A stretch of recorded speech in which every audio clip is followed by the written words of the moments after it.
Hello, this is Coach Tim Campsell, and I'm your host for Self-Made is a Myth, Making a Difference Together show, where we're talking with successful business owners to hear their stories of the journey to building their business. And because we know that achieving success in business is not something that we can do on our own, we recognize the folks who have helped us excel along the way. I'm excited to have a fellow business owner from the Indianapolis area with us today. My guest has the gift of not only seeing the greatness within people, but also helping to bring it out of them, even if they don't see it or feel it for themselves. She loves exploring new places and seeing new things in the world, and is most proud of being able to help hundreds of people live their business dreams. Please join me in welcoming Katrina to the show today.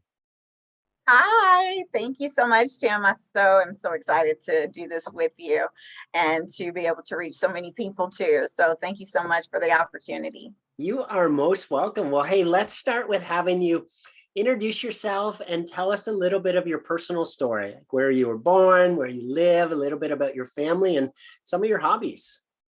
Yes, most definitely. So my name is Katrina Simmons and my company is called Gifted Minds. I'm a legal growth strategist and a legal business consultant. I always say all things legal in a business. I am born and raised a Tennessee girl from the back hollows of Carthage, Tennessee, which is actually a very, very small town that most people don't even know exists, only because Vice President Al Gore was from there. I live down the street from it. So, so that's one of those little hidden things. But very cool. Born and raised in the South. I went to college in the South at Cumberland University, graduated from there, and moved to Indy when I got married with my ex-husband and had our children and entered into the legal world. Always had dreams and ambitions of being an attorney. I wanted to actually be the next Johnny Cochran. He was my idol. And then my biggest dream was to go on and become the first Black female Supreme Court justice, which that's about to happen now. So it's nice to see that, since my dreams pivoted a bit. But I do love being able to still see that happening today, because that was once my dream. But now I get the pleasure of actually helping people to live in their dreams and do it in a lucrative way to actually take care of their families and their legacies and leave something great behind, something special behind. I love to travel, as Tim knows.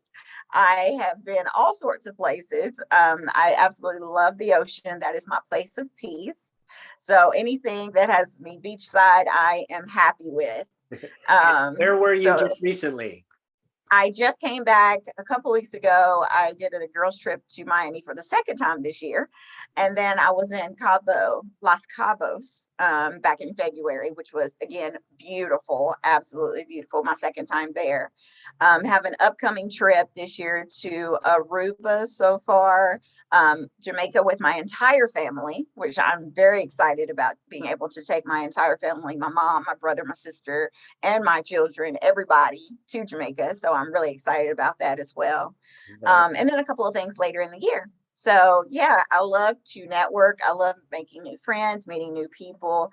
But one of my greatest passions is definitely being able to see the light within people and to bring that out. Because oftentimes we can't see it in ourselves, that greatness. So it's nice to be able to have a gift like that. Wonderful. Well, hey, Katrina, is there a funny story that your family likes to tell about you that you'd be willing to share with us? Probably the funniest story would be that when I was little, I set the couch on fire at my grandparents' house. Yes, my grandmother and my mother will tell you that I was, and the greatest thing about it is I have a vivid memory of this. I was 3, and Halloween, I was wearing a Barbie costume, and in the 80s, it was plastic. So luckily I didn't burn myself. Wow. But I've always been too curious, clearly, and found some matches that my aunt had left and decided I was going to strike one, see what it did. First one didn't work, but the second one did. And instead of blowing it out, I thought I heard somebody coming. So I decided to toss it, not realizing fire burns things. And so I go and I set the whole couch ablaze. Thankfully, nobody was harmed. They were able to get it out. But that is definitely the highlight of my time as a child, being able to set the couch on fire. I think that that might be the best story so far. So congratulations. I know I don't have any pyrotechnic details. I don't even use matches to this day. So. I can understand why not. Yes. So tell us how the business came about. At what point did you have the confidence that you could run your own business? Oh, wow. I was talking about this the other day because I didn't grow up in an entrepreneurial family. When I grew up, I knew maybe two people that actually had businesses. So having a business wasn't something that was celebrated in my family. Unfortunately, it was something that we were always told, you don't want to do that. It's too much trouble. We were taught to go to college. We were taught to get a degree, get a good job, work for somebody, retire, and die. I mean, that's what you're taught. That's what you're taught. But I always say God had different plans for me. And when I'm climbing in my career, getting all the degrees and the accolades and all the greatness, there came a time that I had a lot of struggle in my personal life. And I remember there was a lot going on. And there was a time I was sitting there at my kitchen table and a dear friend of mine had called me and we were chatting, and he was branching off into his own, he's a therapist, so he was branching off into his own business. And I remember being so happy for him because I've been telling him for so long, you need to do this. It's time for you to do this for yourself. You're really good. You need to start your own thing. Yeah. And he had finally decided to do that. And I was sitting at the table, at my kitchen table, and I was like, it was like God rang a bell and he said, I want you to help people to do this. And I didn't really pay much attention to it at that moment. I heard it, but I didn't really pay much attention.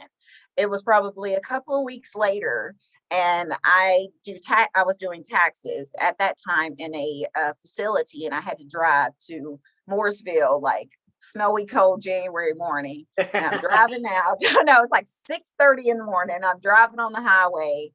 And all I heard was gifted minds, speak life into the world, bring people's gifts, building, encouraging, speaking life into the world. Wow. And I remember I had to take my phone and put it in the recording so I didn't forget that. And that's literally where it came from. And I started off in the nonprofit realm because I was very involved in my church, and I had moved from being my pastor's assistant to secretary to doing management and to marketing and development. So my role had thoroughly expanded in the nonprofit religious-based realm. And I was like, I can take this and do this for other people too. So when I started Gifted Minds, I started in that sector. I was really geared at helping people to get their 501c3, making sure they had the proper foundation laid for their nonprofits or religious-based organizations, and then also helping them with fundraising and donorship and things of that nature. So that's kind of the way I grew with Gifted Minds. And then probably about 2018, I started getting more people in the for-profit world coming to me, and they wanted assistance in how to build their business. And I kept thinking, I don't know anything about business. I knew nothing. I went to go get law background, criminal justice, legal administration. I knew how to manage firms. Like, I don't know anything about how to start a business. Didn't even know where to start. So I took the time to self-teach for the most part for quite a few years to finally be able to get my grasp on exactly what it took to own a business, develop a business and a company. And so the more I was doing it, the more I was getting noticed from people to get help. They were like, hey, I see you're doing this. You started this. Can you help me? Can you help me? And so I decided to pivot 2018-ish and decided to put more of my legal expertise into Gifted Minds and take out more of the nonprofit and start contracting that to other consultants that I could partner with. Yeah. And that's where the current enterprise of Gifted Minds came to fruition. So fantastic. That is an awesome story. So tell us along that journey about somebody who pushed you or inspired you that you could do it and the impact that they had on you. Yes, so that would definitely be my business partner. I met him in 2018, I guess it was. I guess it was 2018 when I met him. And he actually was an entrepreneur at that time. And we actually met to date. But when we were talking about business and whatnot, and he owned his own company and had been for many years, and I was very intrigued by that. And I was like, I have wanted to do this forever. I would really love to be where you are. And he said, I'm going to help you get there. And within a year, he did. Wow. Now, was it easy? Absolutely not, because he will tell you to this day, I gave him every gray hair known to man, and that I argued and fussed and fight with him about everything, which I know I did. I know I was hard and difficult, but that struggle, that push was so needed. I would not be this person today. And I can say that with full strength if I didn't have him as my accountability, as my partner, as a best friend during those times, because he definitely was that ear I needed, that support I needed. He pushed my business all the time, still does, way ahead of his own. I mean, whenever we're in a room, it's always him putting me first. And it's still that way today. And that's a great thing to have that type of support. Yeah. Not only did he bring me into his circle, but he brought me into his community and his extensions and his other partnerships to where I could expand my business as well. So having somebody like that is invaluable to know that they got what they needed to do. They surrounded you with other people that were already in the place you were trying to get to. Mm-hmm. That is what people need to get started, because you cannot do this by yourself. If I had tried to do the transitioning and the complete expansion of my business, or going full self-employment from retiring from my career, that paycheck, going full into self-employment, Yeah. I could not have done that on my own, or even with the people that I had at that time around me, because no one was doing that. Right. And there wasn't any experience or encouragement to do that. Yeah. So I needed somebody in that realm that could. And God placed me with the right person, who is still one of my closest friends and still a great business partner to this day. That's awesome. And what's his name? His name is Devin Richardson. Awesome. Fantastic. Katrina, what's the biggest learning that you've had as a business owner? Definitely don't feel bad when you get a bad review from somebody. Not everybody's going to like you. Not everybody is going to be happy with you. So don't feel bad for standing up for yourself and holding your own.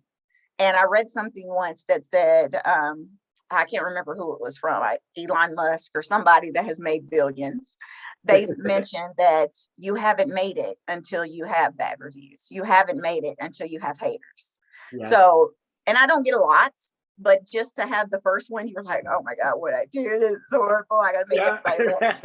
Business is not always about being loved. It's about getting what you need to get done. Not everybody's going to be happy, especially when they do get that push and out of their comfort zone. Yes. Because some people just want to stay there sometimes. Yeah. So you have to know that it's not you. You're not taking it personally.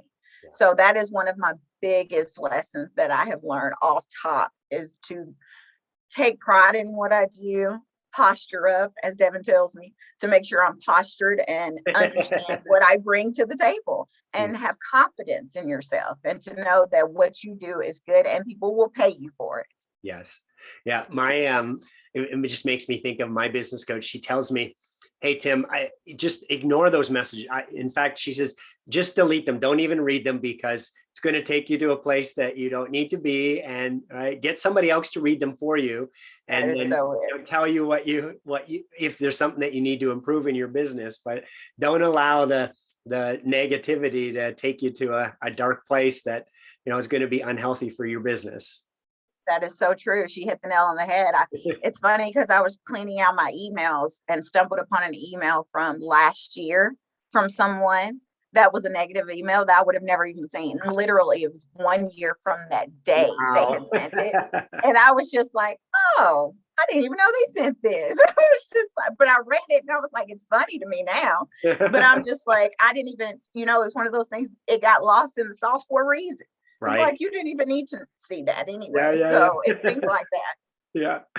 Well, we know that business success doesn't happen in isolation. So tell us about your biggest challenge during the years and a fellow business owner who came alongside you and helped you through. Yes, definitely. So the biggest thing I had to worry, well, my biggest concern and worry, I'm a people person. So transitioning from a career Mm. to self-employment can be isolating Yes. because a lot of people don't understand where you are. Hmm. I mean, when your family doesn't get it, they don't understand what it means. But mine are still waiting on me to get a job sometimes. They don't understand how I get money, where the money comes from, that I Right. really do work, things like that. And then my friends, they're in their careers or they just have a job and they're just happy with that. They don't understand this waking up or not being able to sleep at night because I have Right. so many things going on in my brain. Yeah. So it can become very isolating. Hmm. So it took me a while to adjust and adapt to understand that's okay because it's just a washing of the slate for you to connect and find new people that can Mm. be there, support you, and build your tribe. And as you've seen, it took me couple of years to find and build a tribe of my wonderful crasher ladies that I'm now posting all the time. Many people wouldn't believe it. I just met those ladies minus one in August. Oh, wow. I know, right? Literally, we've been friends on social media for a while. Apparently, we didn't even know that. I literally met them in person in August. Mm. And the way we have restructured one another's lives, we are all business women, booming business women, multiple companies under our belts. We travel together. We are looking to become influencers. So we are doing a lot of things, just showing up, supporting each other, and it's getting noticed. Yeah. But it takes time because that stuff, a lot of times we see that in the public and it's not authentic. Yeah. And we talk about that. We're like, you have the highs, the lows, the good, the bad. Yeah. That's what family is. Right. But if you just see all the roses and rainbows, you're not seeing family. So that's why we take our time. I took my time to actually build a tribe that was authentic. Yeah. It's not if you're looking for perfection, if you're looking for a yes person, you're looking for the wrong type of tribe. You have Yeah. to build a tribe that is going to push you when you don't want to be pushed, a tribe that is going to support you when you feel like you can't do it no more, one Yes. that's going to call you up and be like, hey, I ain't seen you. Where are you at? I'm coming over there. Yeah. Somebody that is going to be like, let me roll up my sleeves, get in here and help you. That's how you build a tribe. Yes. And people that have the same vision and goals and mindset, Mm. they will be right alongside with you. You will attract them naturally. You won't have to search. You won't have to do a lot of seeking out to find. They will find you and it will work. Yeah. So what are their names? So it is my Fusion Fit Warrior, who is Alicia Tevis. She is the personal trainer of our group. Then there's the Cheesecake Lady, Cassandra Smith. So she is my boo. She is the Cheesecake Lady of Indy. Buy her cheesecake, she's bomb. And then there's Crystal Johnson, and she is Lavish Posh. She does luxury consignment, which her items are amazing, ladies. Get you some of that. And then my candle boo is Nakia White, and she has Whitestone Candle Company, and her candles are amazing also. So as you see, we all have businesses. That's just one of their many businesses, but those are some of their main businesses. Yeah. Very cool. So Katrina, if you had to pick three people in your business owner journey that you're most grateful for being there when you needed them and helped you to achieve your growth, who are those three people and how'd they help you? Oh, definitely. So of course it would be Devin Richardson, number one, Mhm. because he was my accountability coach and my partner and all that good stuff in the beginning stages of me growing. The second would definitely be my newest partner, Aaron Chandler, and he's with Precise Take Multimedia. And he is my biggest supporter and my backbone because he also assists me with my private investigation and security company. And whatever I need, my right hand, that is that person. And then the third person is really that group of collective ladies on this other side. So I can't have just one person on that number three because that team, my squad of crashers, those are biggest supporters ever. If I need anything from anybody, I can contact any of those three people and they've got me. Awesome. That is amazing. So as you think about the next 3 to 5 years, what are the biggest challenges that you feel that you're going to face in order to reach your goals? And what are the types of people that you're going to need in your life and in your business to help you solve those challenges?